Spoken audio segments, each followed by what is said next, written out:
What is going on, YouTube? Patrick here. A little bit of a treat today as we're going to go to the red, white, and blue thrift store. This was from a few weeks ago, right before Easter.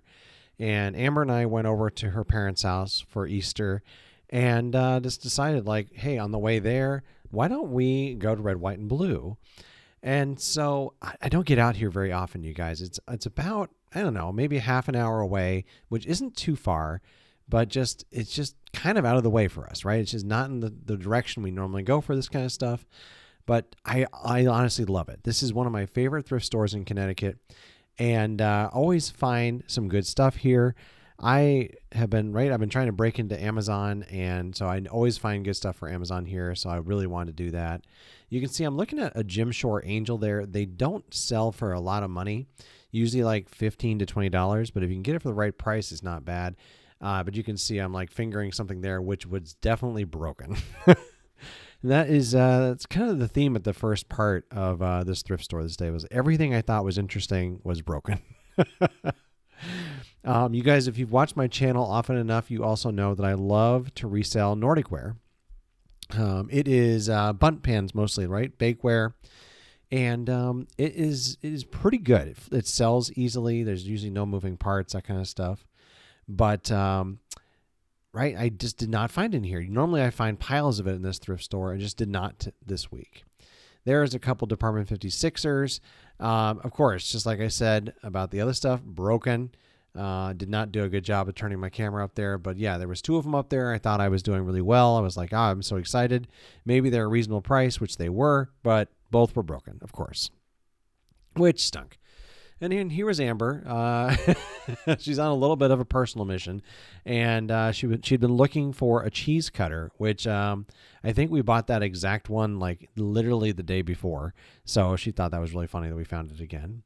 And then I saw there was the cast iron pan down there, which it wasn't in bad shape, but it wasn't in good shape. And the way this thrift store works is they pick 3 of their 5 colors, and they're always like 50% off or something like that. And so red was not one of the colors that was half price this day. So of course, it's like almost all we found was red. I think blue and white at least were half off, and everything. There was maybe green was half off. I can't remember. I didn't even think I found any green. I found a couple blues. But mostly almost everything was red. You can see like almost all these pegs are covered in red. A couple of blues up there, but for the most part red, which no surprise, right? That's kind of the way these things work. I have done pretty good in this toy section previously. I have found all sorts of really interesting stuff. But I guess a little bit of spoiler alert, I didn't end up buying any toys from here today.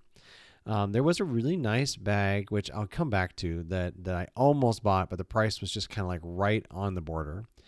I saw that Halloween mask there, which I've been fascinated. A couple of the other YouTubers pick up some of the Halloween masks and do really well with them. So I was really fascinated with it. There you go. There's the bag. It was a lot of Disney Infinity. You can see Ahsoka there, which was from part of the base set from the Star Wars, from 3.0, I believe. And then there was a bunch of the Avengers. I didn't see any of them that were like gonna be sold by themselves, right? So it would all be lotted up. There's also some Skylanders, right? Which the right Skylanders still have some value, but for the most part, they've all come down in value now. Still, some of the Trap team can do well, and I think the Racers, I can't remember for honestly. I almost have never found any of those, to be honest. But the Infinity, I really like selling the Infinity, and the prices have actually come up on those quite a bit from where they were a few years ago. So like, really good to sell, but you actually don't find them as much anymore either, of course, right? So I went and showed Amber, and I think it was $15 for the bag, which didn't leave a lot of meat on the bone. I probably could have made some money on it, but I just didn't want to. So then I go over here to the other bigger toy section, and I saw this Jurassic Park guy, and I was like, wow, he's actually in pretty good shape. I'm looking, is there anything broken? See, tell me if you already have seen what is broken on this guy. Yep, there's no tail. I feel like I find these things all the time, and they end up having a missing tail. They're missing part of their head. They're missing an arm, right? This is almost always missing something, which I guess is good, right? That means that some kid had a really good time with the toy before donating it, which is good.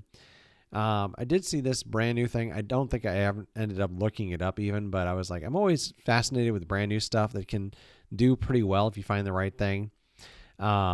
But not always, right? But I do like new. There's no cleaning involved. There's no have to do much to it to get it to be for sale, right? Which is always nice. It's much easier flip sometimes.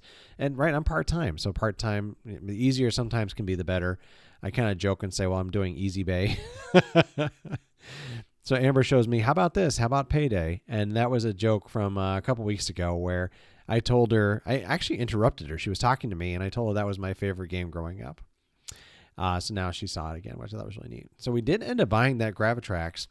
I thought that I might be able to sell it on Amazon, but I ended up being gated, and they did not ungate me when I requested.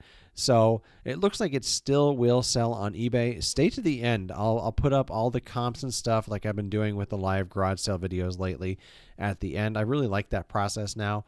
But yeah, I did end up picking up the Gravitrax, and I'm going to cut out a bunch of the footage from in here where we go through all of the brand new board games and puzzles and stuff. But I'll show you some of the more interesting things we found. But I mean, honestly, it's like us pulling out a bunch of these sets and then scanning them and looking them up on Amazon. That's not super interesting. I did show Amber Villainous there. We've got like the core set and like 3 expansions for that, and it's not a bad game. It's actually pretty fun. Not really the best for reselling though. So yeah, it stayed behind, but it is a pretty fun game. Hour or so. And then she pulls out Machi Koro, which we had just played with one of our friends recently, and it was brand new. I mean, like for a $30 game, I think it was $5.99, like really not a bad deal. That did go into our personal collection. But it was one of those ones where it was potentially like we could have sold it probably for like $15 in after fees on Amazon. So it really wouldn't have been a bad pickup either. I saw that Enchanted Forest one there from Ravensburger. I think that happens to be one of those brands where I'm not ungated for some reason. I've been getting ungated in quite a number of different you see me playing with Amber there. That was funny. Get a bunch of different brands now I've gotten ungated on, but Ravensburger just hasn't been one of them yet. Hopefully I'll be able to do it at some point, but I may end up having to make a purchase from them and getting ungated there. And then I was checking out that puzzle, the glow-in-the-dark puzzle there behind it, and then the Walking Dead board game. And both of those came with me. Both of those went to Amazon already, and Walking Dead's actually already sold. So not bad at all. I think at that point, I was asking Amber if she wouldn't mind going and getting us a cart, since now I have my arms full of board games, and harder to look at stuff. I did go over here to the electronics section. I was looking at these racks, but honestly, a little bit hard to go through everything when get your arms full, right? So it's mostly just kind of like taking a peek in there, bringing you guys along. Headed over here, there was not too many people, but enough people digging through stuff that I figured I really wouldn't find anything. Not 100% true. I did pull out a couple of things that I thought were pretty interesting. Lots of controllers, mostly broken, right? The thumbstick covers being chewed up, torn off, or they're sticky, missing battery covers, missing all sorts of stuff, right? That's mostly what I found at this store. And then looking over here at the bigger electronics, for the most part, I almost never buy anything here. I did pick up a CD recorder probably about a year ago, and I ended up selling that for over $100. But they tend to price all of that stuff a little bit high, and makes it very difficult to actually find anything that's worth money that you can actually sell for a profit. But occasionally, just like everywhere, you can catch them slipping and find some good stuff. I did put that Apple AirPlay device on my pile. I did put it back. And then taking a look at the Wii's, they were asking $25 for each of these, which I've seen a couple of at least one of the other YouTubers in the area go and buy these when they've got controllers and nunchucks and the cords. And then for that price is not a bad deal. It didn't look like any of that stuff was here. It looked like it was just the Wii unit, which for $25, that is about what it's valued at, I would say. You might be able to make a little tiny profit, but not really anything worth worrying about, right? So, and you can see this is like one of the skinniest aisles in the world, and everybody's trying to get through here. I was like, let's just try and take a look at some of the electronics that are hanging.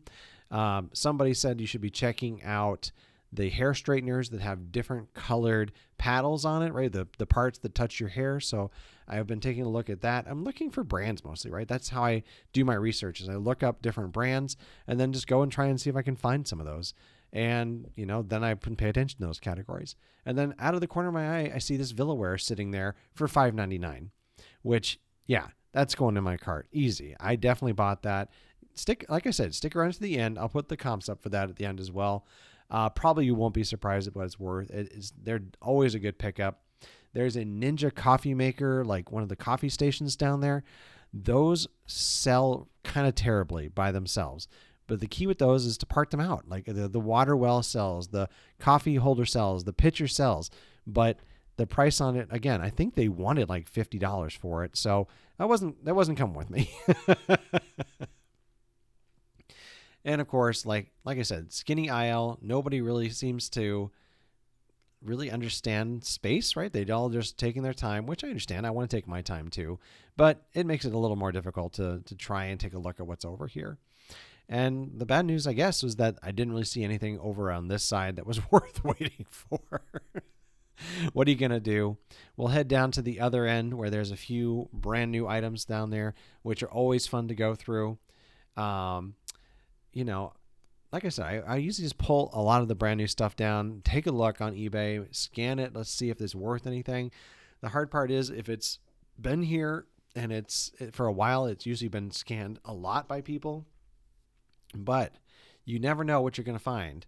I saw Sony on this and I was like, that's pretty interesting, but it was yellow and I was like, you know what? This is probably not going to do very well as it is. I pulled down like 3 or 4 routers that were also brand new, which honestly, the prices were pretty good on them, but of course, like not really any value. So what are you going to do? And then in the back there, I saw this flip video camera, which I did end up picking up. It was blue tag, so it was half off, which I think was the reason it was still there. So instead of it being priced at $30, ended up being $15, which ended up being not a bad deal. Like I said, I'm almost there. We'll get to the end, and then you guys can take a look at the comps. But that is going to do it for this video, you guys. If you've enjoyed this content, please do smash that like button. And if you're interested in subscribing, we'd love to have you as a member of the channel. Still trying to build some community around here, which is always a lot of fun. Once again, my name is Patrick, and thank you very much.